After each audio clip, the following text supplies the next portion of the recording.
It's been a wonderful staycation for Debbie and I these past 2 weeks.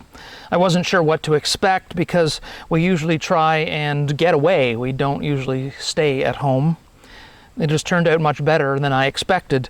We have got some projects finished or at least started around the house, yet we've still had time to relax and enjoy each other's company and the great weather.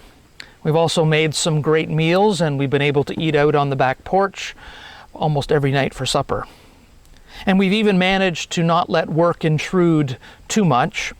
When you are at home, it is hard to avoid phone calls and emails and other things to do with work, but we both did far better than I thought we would. But this past week has been a little heavy spiritually. We've had a number of bad news moments. Last Sunday morning, I found out that a friend of my aunt and uncle's, who live in Florida, by the way, I found out that their friend who I had been praying for had died overnight in hospital of COVID-19. A friend from our home congregation of Knox Waterloo, she messaged us this week that on July 15th, she had half of her right lung removed and is now recovering at home. They were examining the removed lung tissue to see whether it was lung cancer or a return of her breast cancer after many years in remission. The type of cancer that it is will actually determine her treatment options, and she wanted us to know about it and to be part of her prayer chain. I also found out this week that someone else I know has been diagnosed with epilepsy, a very mild case, thank God, but epilepsy nonetheless, and that their spouse's mother was very ill with advanced breast cancer. And if all of those things weren't bad enough, Debbie and I found out last Sunday afternoon that our friends from Toronto, whose 6-year-old son Sebastian died about 21 months ago, that Sebastian's father has now been diagnosed with lymphoma and is starting chemotherapy this week. Needless to say, their faith is at a very low point.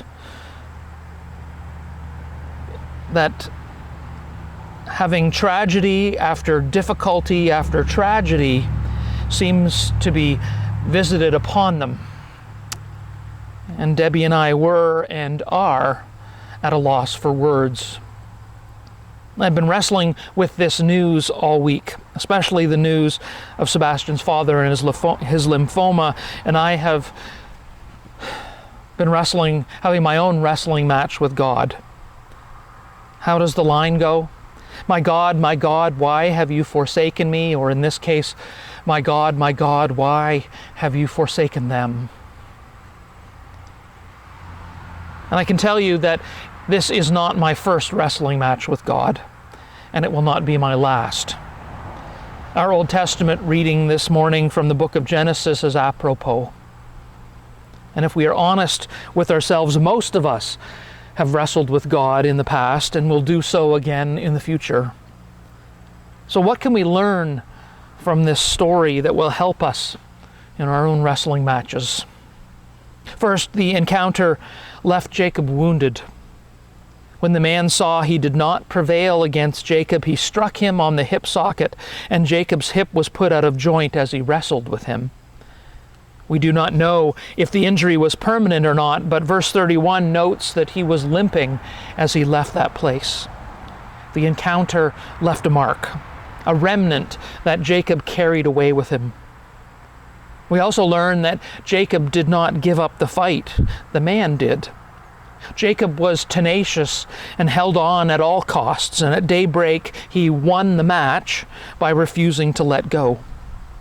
And life is sometimes like that too. Things happen that cannot be rationalized or cannot be easily understood. And we survive by nothing more elegant than not giving up, simply putting one foot in front of the other as we just try and get through. Our friends who lost their son Sebastian, they have been doing just that, simply putting one foot in front of the other, and they were slowly beginning to perhaps creep their way forward, and now lymphoma. I don't think they even believe they are wrestling anymore. But perhaps there are times when we must wrestle with God on someone else's behalf, kind of like tag team wrestling, right? It's standing there leaning over the ropes of the ring, waiting for someone to tag us in so we can take their place while they withdraw and rest, withdraw and survive. Most of us have had seasons in our lives when we too fight with the mysteries of life, and many of us carry those injuries of our struggles with those mysteries. Every loss, every divorce, every cancer diagnosis, every death of someone we love, it leaves its mark upon us. Just like Jacob, we will leave with a limp. And like Jacob, sometimes all we can do is hang on. Like the text, the identity of the mystery is not needed. We simply understand the struggle is with life and with God. Jacob struggles alone that night, and our struggles are often like that too. We can share our burdens and our fear with each other, but ultimately each of us must come to terms with the mystery of God and life ourselves. At daybreak, Jacob refused to let go unless he was blessed. And the man answered, "You shall no longer be called Jacob, but Israel, because you have striven, you have struggled with God and with humans, and have prevailed." Think about that for a minute. We think of the name Israel as a noun, as a name of a country or a people, but it means much more. It is not only about Jacob, it is about all of us. We are to grab hold of the mystery of God and hang on. Even when we are tired, even when we are in pain, even when we have our doubts. We must fight for the relationship that we share with God, and sometimes that means a confrontation, a wrestling match. Yes, we can be angry at God, and we can tell God that we don't understand how the world works. But by being honest, by admitting that we are struggling to hang on in the mysterious times when the world or God's methods or God's kingdom doesn't make sense, maybe that allows us to carry on too. Remaining faithful throughout our lives sometimes just takes work and perseverance. Faith is not just a gift from God, it is a lifelong pursuit of God for us and us for God. We may never have the complete answer. We may never have all the answers. But in the struggle to hang on to faith and to God, we become stronger and we grow. We live in a culture that celebrates winners, those that defeat the other, those that appear perhaps to defeat their doubts and their losses. But I think we are simply deceiving ourselves when we say that. Because in life, often all we can do is simply hang on. We cannot defeat grief or heartbreak because they will leave a mark upon us. We must be like Jacob and refuse to let go of God until a blessing provides us with new insights that will change us or transform us, that will allow us to limp away. Just as God fights for us, sometimes we must fight our questions and our doubts and our pain and refuse to let go until we are blessed enough to continue on this life journey with God.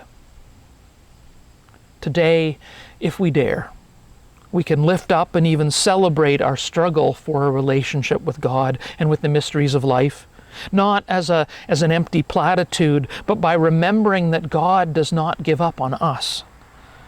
And it is our job not to give up on God. Life is sometimes difficult, which means Christian life is difficult too. Jacob was far from perfect, but he was faithful. In this text, he becomes a role model not of moral perfection, but as the one who wrestled in the night and did not surrender. Long may we wrestle too. Amen.